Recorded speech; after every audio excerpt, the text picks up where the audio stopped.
इसी बीच एक बड़ी खबर है। गृह मंत्री अमित शाह का बड़ा बयान सामने आया है। गुजरात के गांधीनगर में उन्होंने कहा कि जो सरकार सनातनियों को निराश करेगी वो कभी सत्ता में वापस नहीं आएगी।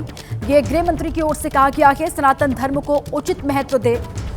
गुजरात के गांधीनगर में ये बड़ा बयान दिया गया गृह मंत्री अमित शाह के द्वारा। उन्होंने कहा कि जो भी सरकार सनातनियों को निराश करेगी वो कभी सत्ता में दोबारा वापस नहीं आएगी और सनातन धर्म को उचित महत्व सभी को देना ही होगा। ये उनकी ओर से बयान दिया गया कि गांधीनगर में હવે કોઈ દિવસ સનાતન ધર્મના અનુયાયીઓ નિરાશ થાય એવું શાસન આ દેશમાં ક્યારેય નહીં આવે।